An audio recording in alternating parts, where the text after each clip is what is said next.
90 missiles. Not over a week, not in scattered salvos, but 90 ballistic warheads in a single, synchronized heartbeat. If you're watching the mainstream news, they're telling you about the interceptions. They're showing you the flashes over Tel Aviv and central Israel, talking about the success of the Arrow and David's sling. And yes, the IDF's defense architecture did what it was designed to do. It caught the majority. But if you think those 90 missiles were meant to level a city, you're missing the entire strategy. In the era of Operation Epic Fury, 90 missiles aren't a strike. They are a distraction. They are a kinetic denial of service attack designed to force the world to look up at the sky while the real war happens at ground level, deep inside the server racks that run our modern lives. I'm Daniel, and this is Arsenal Economics. We need to talk about why the most important event of the last 24 hours wasn't a missile hitting a military base, but the moment the cloud officially went dark in the Middle East. While the world was staring at the air raid sirens, the Uptime Institute confirmed something that should rattle every tech investor on the planet. The first military strike on a hyperscale cloud data center in the history of warfare. An Amazon Web Services facility in Bahrain was hit, not by a stray rocket, but by a precision drone strike that bypassed traditional military radar by hiding in the noise of the 90 missile barrage. The damage wasn't just structural, it was systemic. Fire suppression systems triggered, power grids failed, and within minutes, the smart cities of the Gulf, Dubai, Abu Dhabi, Doha, began to flicker.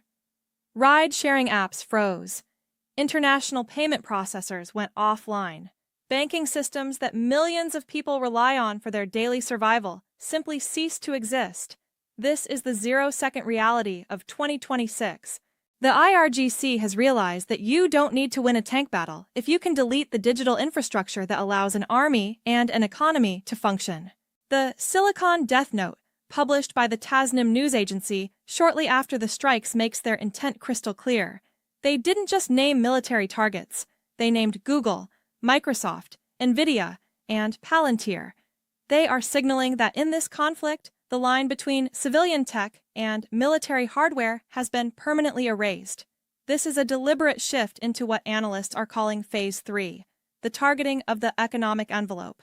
Iran is betting that the United States and its allies can absorb military casualties, but they cannot absorb the total collapse of their digital hegemony. When a hyperscale data center is targeted, it isn't just a building burning.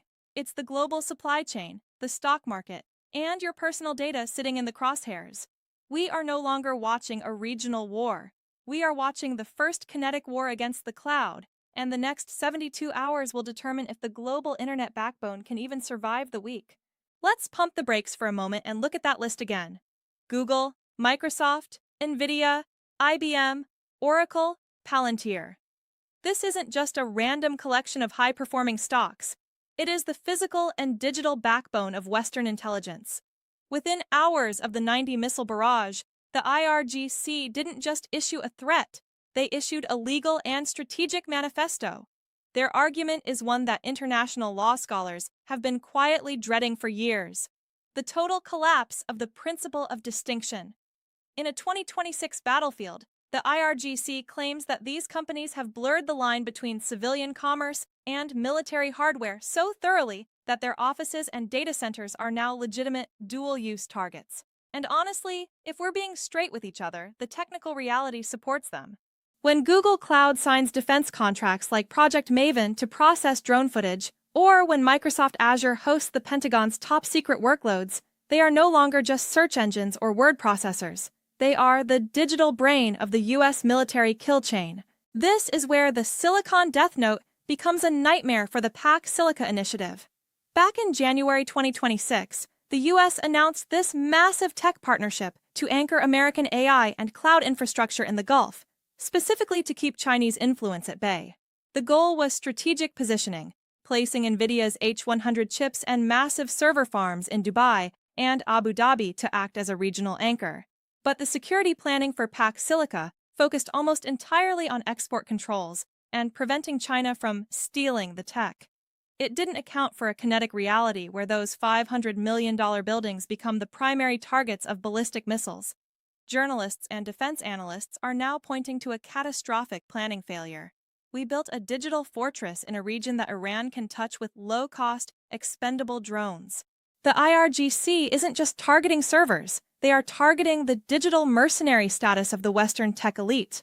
By naming companies like Palantir, which builds the data analytics platforms used by U.S. Special Operations, Tehran is forcing a choice. They are telling the Gulf states that hosting American tech isn't an economic asset, it's a military liability. If you are a sovereign wealth fund manager in Dubai, you are currently watching the risk differential between a Microsoft data center and a Huawei facility shift in real time.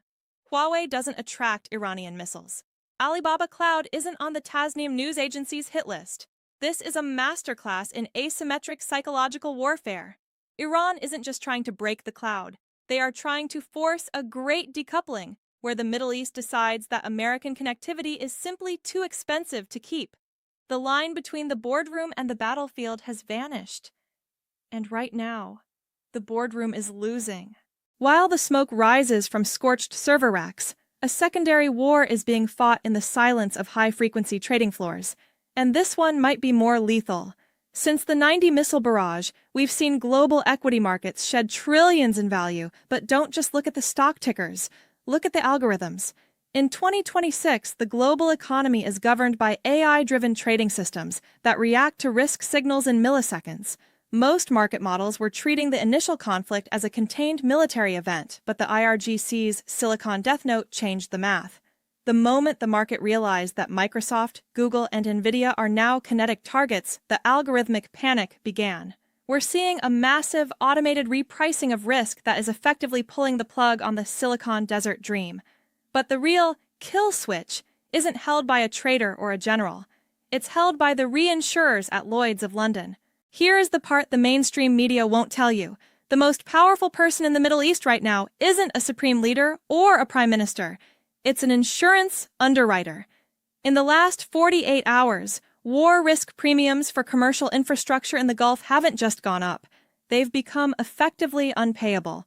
If Lloyd's of London or the major global reinsurers pull coverage for hyperscale digital assets, the billions of dollars in American tech investment in the UAE and Qatar become unbankable overnight. Without insurance, you can't run a data center, you can't staff a headquarters, and you certainly can't convince investors that the Gulf is still a safe harbor.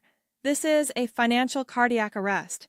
It's a repeat of the 1980s tanker war, but instead of oil tankers, it's the global data backbone that's being pirated. And then there is the $150 ghost. As the Strait of Hormuz effectively closes to non-Chinese traffic, Brent Crude has blasted past $120, and analysts are now openly warning of a $150 barrel by the weekend. For context, the last time we saw numbers like that was July 2008, just before the global financial system collapsed. But in 2026, the impact is 10 times faster. Why? Because our modern logistics are just in time. Every cent added to the price of oil is instantly baked into the cost of the fertilizer needed to grow your food and the fuel needed to ship it. This isn't just a Middle East problem. It is a survival threat to the global consumer. If oil hits $150 while the cloud is flickering, we aren't just looking at a recession. We are looking at the end of the low inflation era. The insurance markets are giving us their honest opinion right now. The risk premium of the modern world has just been reset, and we are all about to pay the price at the grocery store. We are entering the final 72 hours of the world as we knew it. While the Western media focuses on the physical damage of 90 missiles, the real great decoupling is happening in the silence of sovereign wealth funds and diplomatic backchannels. Look at the map geometry. It is the most honest indicator of where the power is shifting. Notice who isn't being hit. Notice whose cloud infrastructure is running at 100% capacity while American servers smolder. Huawei, Alibaba Cloud, and the Chinese-backed digital Silk Road are operating in the Gulf with zero interference. The IRGC list was surgical. It didn't just name American companies to be aggressive, it named them to create a perceived risk differential that is impossible to ignore. If you are a leader in Riyadh or Abu Dhabi, the question is no longer, how do we stay allies with Washington? It has become, does American connectivity make us a target? This is the digital exodus. We are receiving reports of tech elites and high net worth individuals quietly catching private flights out of Dubai and Tel Aviv, not because they fear a single missile, but because they fear the smart city turning into a dark city. When the connectivity flickers, the dream of the Silicon Desert dies. This is the ultimate victory for the new leadership in Tehran under Mojtaba Khamenei. By targeting the cloud, they aren't just fighting a war, they are forcing the Middle East to choose a new security umbrella.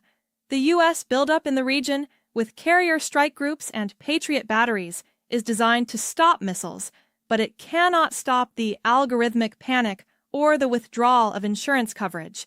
So, where does this leave us? I'll be straight with you. There are no more easy off-ramps. The ceasefire framework is a ghost. We are standing on the precipice of a Samson option for the digital age, where the desperation to protect the global internet backbone leads to an escalation that nobody can control.